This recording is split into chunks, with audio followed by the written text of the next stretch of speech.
Thank you. Opponent's time has expired, although anybody that wishes to express their opposition to this bill is welcome to stand up to the podium, state your name, who you're with, and you're also able to submit any written testimony that you might have or anything else. So other opponents, please. Mr. Chairman, members of the committee, my name is Ron Bray, B as in boy, R-E-Y, from Bozeman. I'm representing just myself, and I am in opposition to the bill. Thank you. Thank you.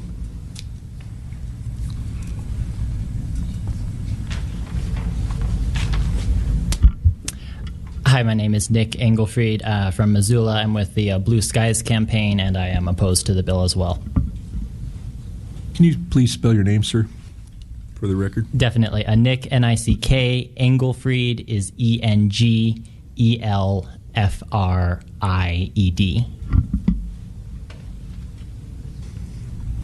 Good afternoon. My name is Claire Cantrell. I'm from Bozeman, Montana, and I represent myself, and I am in opposition to this bill. Thank you.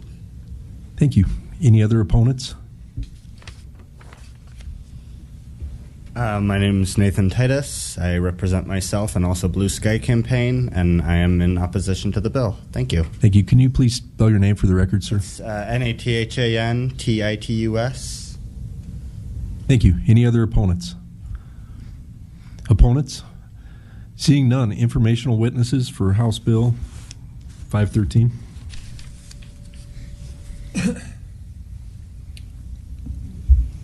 Mr. Chairman, members of the committee, for the record, I'm Dwayne Williams. I'm the Motor Carrier Services Administrator. That's W-I-L-L-I-A-M-S. And my division is responsible for issuing the permits for these oversized loads, and I'm here for any questions that you may have. Thank you. Thank you. Any other informational witnesses? MDOT. Seeing none, do we have questions from the committee? Representative Bangerter. Mr. Williams, please. Mr. Chair, Mr.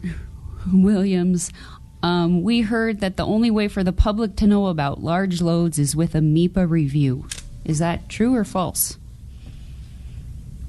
Mr. Chairman, Representative, currently we do not go out to the news. We don't have a criteria that a trigger that if a load's over a certain height or a certain width that we do a news release. We currently do not have that in the process. Mr. Chair, follow-up. Mr. Williams, is it possible for someone to call and say, if you guys are going to have something huge going through my county, would you let me know, or can I get on an email list? Mr. Chair, Representative, yes, absolutely. And I will clarify that the previous question, there are times when I feel that a load of a certain size may have some attention. I will call the news and let them know prior to it going through. Follow-up? Follow-up. Mr. Williams, we heard that if a large load involves utilities, then the MEPA review still has to be done. Is that correct? Mr. Chairman, Representative, not according to the way this bill is proposed. The way this bill is proposed, it is just the MEPA requirement for a permit to move the load, not for a permit to permanently move a utility. Mr. Chair, follow-up. I guess I'm a little confused. By utilities, I thought that meant like if they have to move a line to allow the load to pass, and then they restore the line back to where it was. Is that not what a utility move would be? Mr. Chairman, Representative, excuse me, I didn't respond correctly to your last question. If a load moving through has to permanently or has to temporarily cut power under the current process, it would trigger a MEPA review. This bill, it would not trigger a MEPA review to cut power temporarily, like for an hour or something. Thank you. One more follow-up. Follow-up. Actually, maybe for the sponsor. Mr. Chair, Representative Bangerter. I think this is for you, Mr. Chair, Representative McChesney. We heard that we wouldn't be able to comment on things that involve your own private property. Do large loads frequently travel on private property? To the best, Mr. Chair, Representative Bangerter, to the best of my knowledge, they don't ever travel on private property unless maybe they've slid off the highway in under icy conditions. And if highway conditions were that bad, they probably wouldn't travel. So, no. Thank you. Representative Squires, Mr. Chairman, for Mr. Williams again, please. please pull the mic up. Mr. Williams, when Representative Bangerter asked you the question about electricity, and she was talking, I believe, if I'm correct, Liz, about actually moving lines and so on and so forth in people's home areas or wherever it's going down the road. Was that the type of electricity you were talking about moving? What kind of electricity, may I please ask? Because I have a question about that. Mr. Chair, Representative Squires, I was thinking more like power lines over highways, residential neighborhoods. I don't think large loads go through residential neighborhoods. Yes, they do. Representative Squires, do you have a question for Mr. Williams? Down Reserve Street, Representative Bangerter, and that's the residential area in Missoula.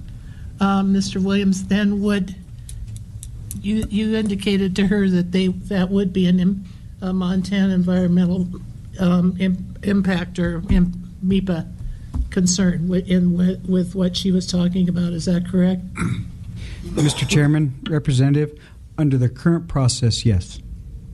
And so then your response back to her, follow-up, I'm sorry, Mr.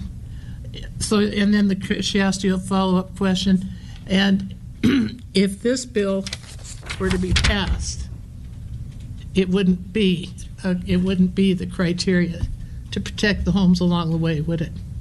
Because MEPA wouldn't be in place. Mr. Chairman, Representative, it would not go through a MEPA review. However, we still would want the carriers to reach out to utility companies and make sure that there's proper notification to the residents that live along the route. Mr. Chairman, Mr. Williams, is there any criteria for that? It's my understanding in the MEPA review that there's criteria for the activities that you perform and have to do in regards to turnouts, electricity, those kinds of things. Is that not true? Mr. Chairman, Representative, yes, I believe that's true. So, Mr. Chairman, if this bill was not in place, you could instruct somebody to do that, but what would be your checklist or your proof list that was protecting the individuals within that particular area? You wouldn't have a checklist, would you then? Mr. Chairman, Representative, if there is infrastructure improvements, and I'll coin the infrastructure improvements like permanently moving a utility, building a pole out, modifying a radius, anything that would be permanently there, it would go through a separate permit process and a separate MEPA review process. Mr. Chairman, Mr. Williams, if you were moving it for the convenience of the home across electricity travels along Reserve Street. This mega load went down Reserve Street and through neighborhoods. So going down the street, there's electricity. There's people's houses. The article indicates 1,300 people were without electricity. Do you have a checklist to protect those people along the way that is there if you repeal MEPA? Mr. Chairman, Representative, we will evaluate that, and we will make sure that the carrier reaches out to the utility company and that the utility company does contact the customers on any power outages. But, well, no, I've already been down this fight Follow before. up? No, I've been on this fight. Okay. Nancy, get in it. Representative Wilson. Thank you, Mr. Chairman. If I could speak with the sponsor, please. Mr. Chair, Representative Wilson. Mr. Chair, Representative McChesney. In your opening statement, you said that the Montana Department of Transportation's main object is to move people and commerce. Is that correct? And to do it safely. Yes, it's correct. If, Mr. Chairman, a follow-up, Representative McChesney, if in the case of these mega loads, a highway is blocked by the mega load for sometimes days, do you believe that that causes people and commerce to stop? Mr. Chair, Representative Wilson, first, to the best of my knowledge, these mega loads would never be allowed to block a highway for days. So that is not going to happen, to the best of my knowledge. And that probably would be no different than if we had a major collision on a highway that blocked a highway for several hours. And in fact, a restriction with the highway.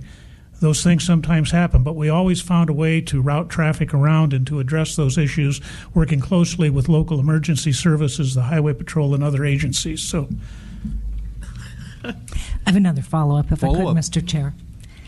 Mr. McChesney, in those cases, those were not pre-planned activity by the Department of Transportation that left out the general public.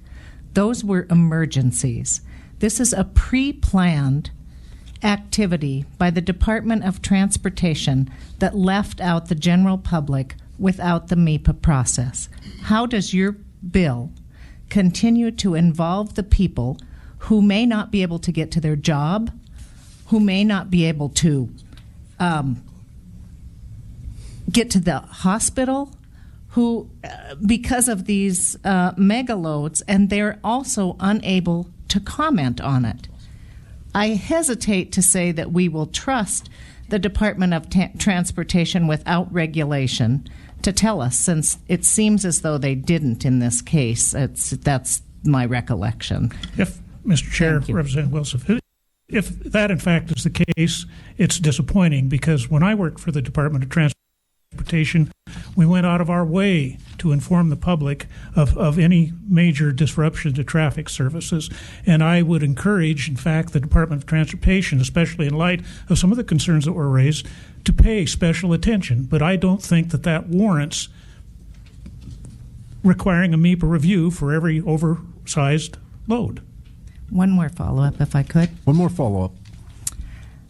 Mr. Chair, Representative McChesney, how do you address the native lands, the wetlands, and the utility replacement with your bill?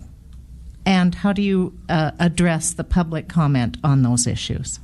Mr. Chair, Representative Wilson, first, I don't think they'll be driving on native lands. They'll be driving through them on a highway that has already gone through extensive environmental review process when it was constructed, reconstructed.